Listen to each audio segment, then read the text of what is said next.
Kalian pernah dengar nggak tentang kisah pocong di peternakan ayam? Jadi bukan bermaksud untuk menakut-nakuti ya. Jadi setiap kita buka usaha peternakan pasti selalu ada makhluk halus yang mengganggunya. Dan biasanya ini pocong.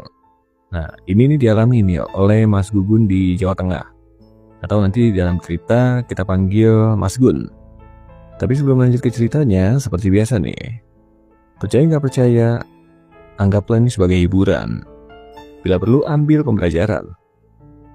Karena apapun bisa jadi menarik asalkan yang penting horor. Nah, cerita ini dialami oleh Mas Gun atau Mas Gugun ya di awal tahun 2012. Jadi dulu Mas Gun ini bekerja di sebuah pabrik di sana ya. Dan di akhir tahun 2011 dia memutuskan untuk resign dari tempat kerjanya setelah sudah kurang lebih 9 tahun bekerja di sana. Karena mengalami konflik lah dengan atasannya kala itu. Tapi di sini nggak mau dijelasin konfliknya seperti apa. Intinya pada saat itu dengan pertimbangan yang cukup matang dia memutuskan untuk berhenti dari pekerjaannya.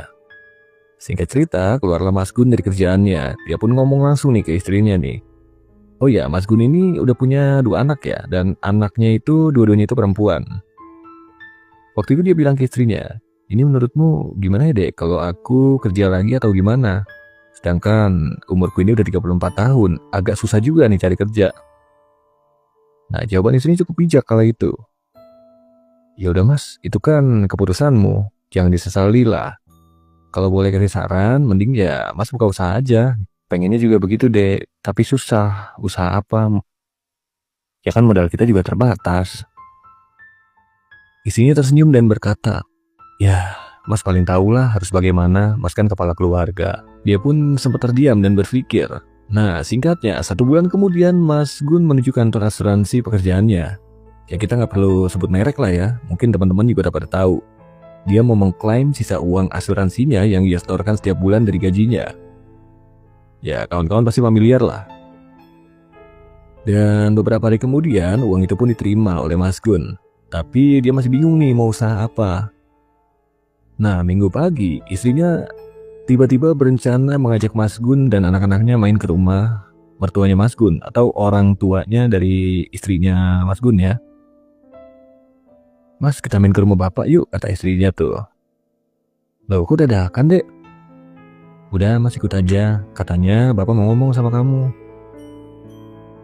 Ya Mas Gun di sini makin deg-degan dong karena dia takut kalau dihujani pertanyaan sama mertuanya perihal pekerjaannya. Tapi ya mau gak mau dia harus terima apapun resikonya. Nah sekitar pukul 9 pagi mereka berangkat dari rumah kontrakannya. Mas Gun menuju rumah mertuanya menggunakan sepeda motor. Jadi anaknya yang pertama itu duduk di depan. Nah sedangkan anak bungsunya itu dipangku sama istrinya di jok belakang. Dan sekitar 61 jam perjalanan mereka pun tiba di rumah mertuanya Mas Gun. Nah sampai di sini pikirannya Mas Gun ini udah gak karuan. Dia terus-terusan tuh berpikir negatif. Dia udah mikir kesana kesini nyiapin jawaban apa yang akan ditanyakan kepada bapak mertuanya. Ketika sampai anak-anak pun senang bertemu Mbah Kung dan Mbah Utinya. Sedangkan Mas Gun dan istrinya masih duduk nih di ruang tamu. Singkat cerita, mereka pun duduk berempat di ruang tamu. Di situ ada Mas Gun, istrinya, dan kedua mertua dari Mas Gun. Dalam hatinya Mas Gun berkata, ini kok gak enak ya perasaan aku ya?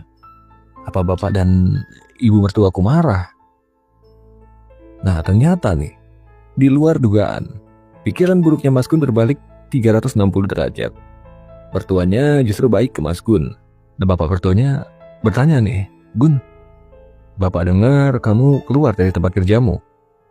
Mas Gun menjawab nih, iya pak, maaf saya nggak punya pilihan lain pak. Nah Mas Gun pun menceritakan sebab kenapa dia keluar dari pekerjaannya kepada mertuanya. Nah bapak mertuanya menjawab, oh gitu, jadi gini Gun, kamu kan udah kerja ya? Nih bapak punya sebidang tanah, tapi lumayan jauh dari sini. Ya tapi nggak jauh-jauh banget sih. Cuma jauh dari pemukiman warga aja. Tadinya bapak ini berencana mau buat perkebunan di sana, tapi ya kamu tahu sendiri lah. Bapak ini kan udah tua, udah nggak sanggup lah ngurus tanah-tanah yang seperti itu. Mas Gun bertanya, maksudnya berkebun gitu pak? Bapaknya berkata lagi nih, ya terserah kamu baiknya gimana. Yang penting bapak mau kamu mengelola lahan tersebut buat tambahan penghasilanmu. Nah, Mas Gun dengan senang hati nih menerima tawaran dari bapak mertuanya dan langsung salim ke bapak mertuanya. Pak, makasih banyak ya pak. Saya janji bakal kelola lahan tersebut sebaik mungkin. Ya udah Gun, mumpung belum siang, antar bapak ke sana ya. Oke pak. Nah, singkat cerita Mas Gun berdua nih sama mertua lakinya ke sana menggunakan sepeda motornya Mas Gun. Jaraknya kurang lebih setengah jam dari rumah mertuanya itu. Singkat cerita, mereka pun sampai ke ladang yang dimaksud. Jadi ladang itu memang cukup jauh dari pemukiman warga.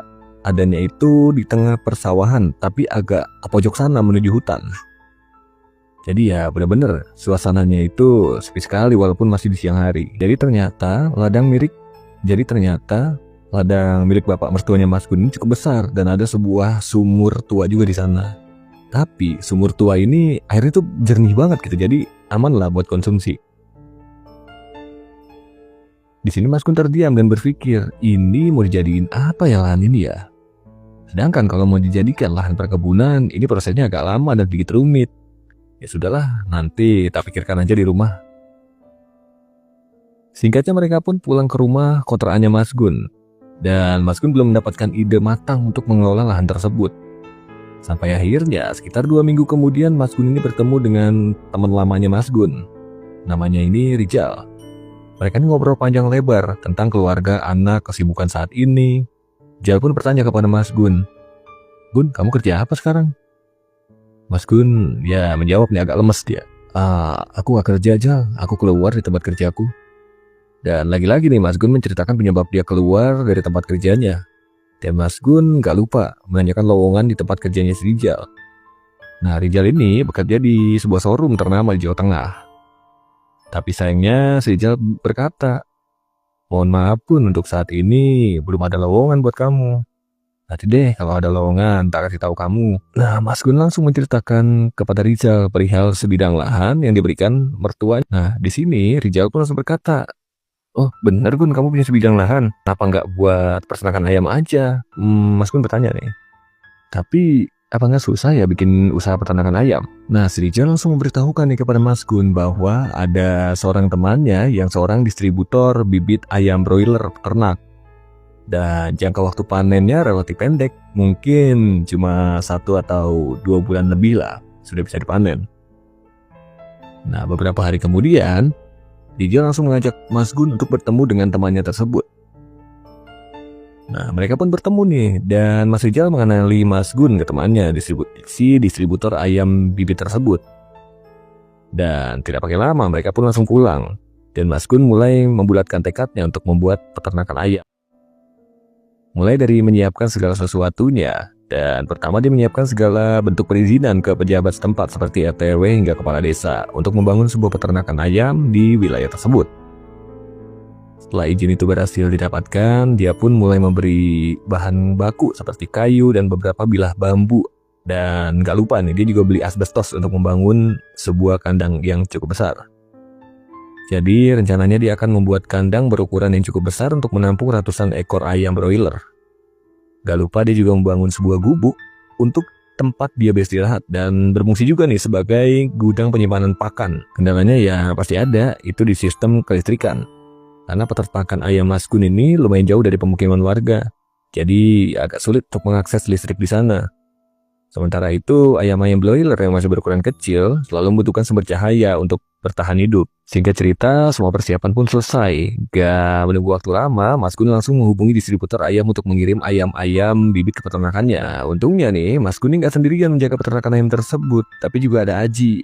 Aji itu sepupu dari istrinya yang ikut membantu Mas Gun dalam menjalankan peternakannya.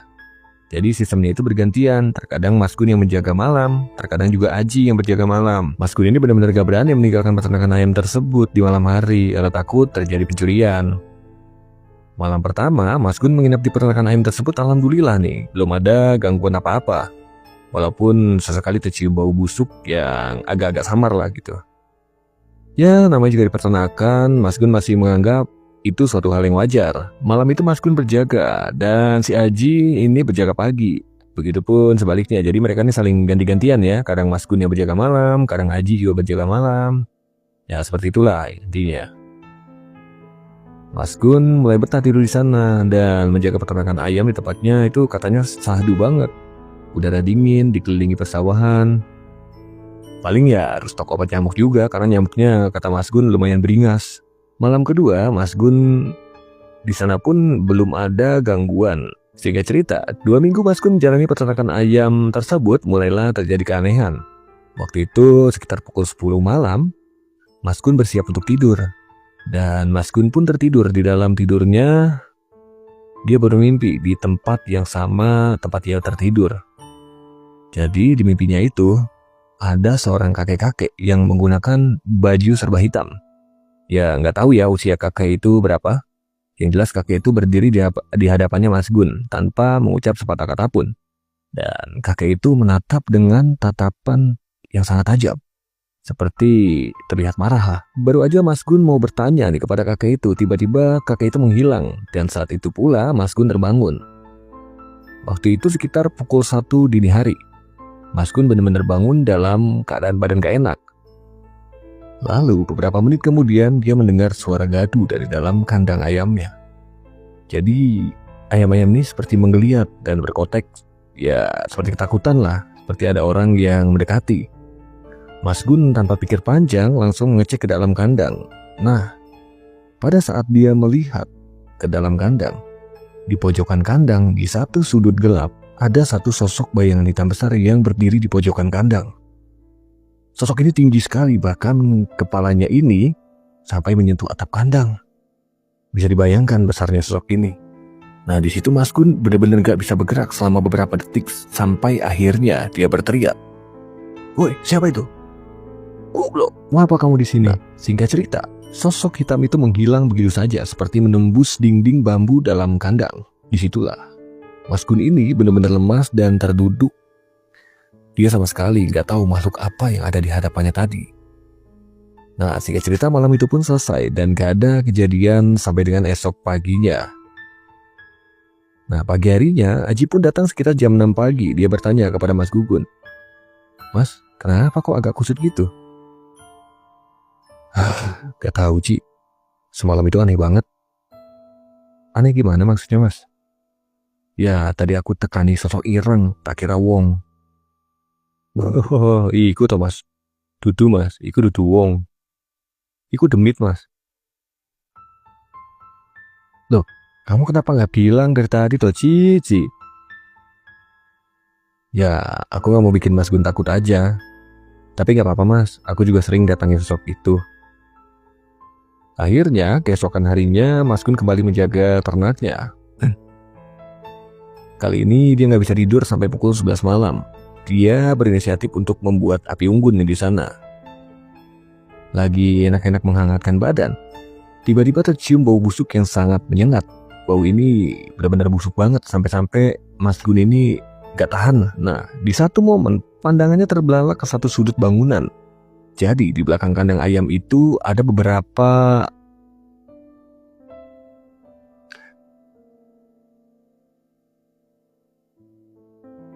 pandangannya ini tiba-tiba terbelalak ke satu sudut.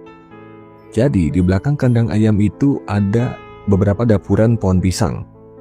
Dia melihat ada satu sosok yang terbungkus. Satu sosok yang terbungkus dengan kain kafan lusuh berwarna putih kecoklatan. Ya, teman-teman pasti bisa nebak lah ini sosok apa. Ya, ini adalah sosok pocong. Pocong ini tinggi besar. Mungkin kalau diukur tingginya itu sekitar 2 meteran. Nah, wajah pocong ini tuh hitam legam seperti warna tanah. Kainnya itu lusuh kecoklatan dan baunya itu benar-benar busuk. Tapi Mas Gun ini memberanikan diri. Dia menatap pocong tersebut dan mengatakan, "Pergi kamu, jauh dari aku." Waktu itu Mas Gun benar-benar kesal sampai kata-kata kasarnya ini keluar semua.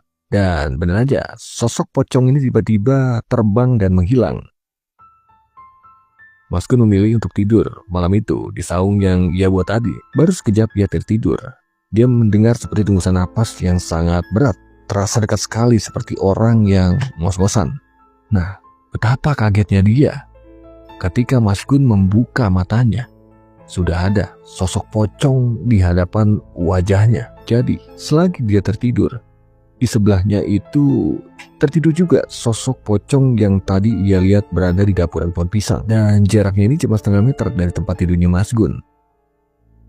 Mas Gun kaget dan udah benar-benar ketakutan. Mas Gun malam itu pun memilih pulang ke rumahnya dan gak berani lagi bermalam di sana. Dia udah benar-benar gak mikirin tuh tentang ayamnya mau dicolong atau mau kayak gimana. Yang penting udahlah, yang penting cabut dulu dari sana. Jadi peternakan ini tuh benar-benar kosong malam itu.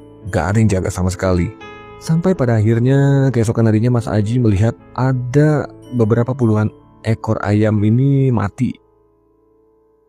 Mas Aji pun gak mengetahui penyebabnya. Nah, dia langsung nih menelpon Mas Gun. Tapi nggak diangkat, karena pagi itu Mas Gun merasa badan ini benar-benar sakit. Dia nggak bisa bangun pada pagi itu. Mungkin sekitar 3 hari Mas Gun terbaring sakit, karena melihat penampakan pocong yang mengerikan itu. Nah, singkatnya, sekitar 3 hari kemudian barulah Mas Gun kembali berjaga di peternakan. Karena sudah mendekati masa panen, bapak mertuanya pun ikut datang ke peternakan bersama seorang temannya. Kita sebut ini dengan nama Pak Arif. Pak Arif ini bisa dikatakan mengerti tentang hal-hal yang ya bisa dibilang tak kasat mata, atau kalau bahasa sekarang itu IDHOM lah ya. Bapaknya berkata kepada temannya, "Ini loh Rip, peternakan menantuku, ada apa ya?" "Oh, ini masalahnya," kata Pak Arif. Pak Arif langsung mengambil ranting dan mengelilingi seluruh bangunan tersebut. Dan gak lupa dia sambil membacakan doa nih. Singkatnya sampai panen pertama, Mas Gun gak berani bermalam di sana. Tapi di luar dugaan, walaupun ada beberapa puluh ekor ayam yang mati, keuntungan dari hasil panen pertama peternakan masih mendapatkan laba yang lumayan lah ya. Jadi Mas Gun tetap semangat nih untuk menjalani profesi sebagai peternak ayam. Sampai pada akhirnya di tahun 2020, Mas Gun berhenti menjalani profesi tersebut karena dia lebih memilih membuka usaha dekat rumahnya, yaitu usaha telur ayam, dan peternakannya diteruskan oleh Aji sepupunya. Bahkan kodarullah dari hasil usaha tersebut, Mas Gun cukup untuk menghidupi keluarganya dan mampu kredit rumah. Di daerah sana pun sudah ramai, nggak terlalu sepi lagi hingga saat ini. Ya mungkin segitu aja cerita dari Mas Gun di Jawa Tengah. Semoga bisa menghibur teman-teman semua. Dan gak lupa nih, sebelum gue mengakhiri cerita ini, percaya gak percaya, anggaplah ini sebagai hiburan. Apapun bisa jadi menarik selama yang penting horor.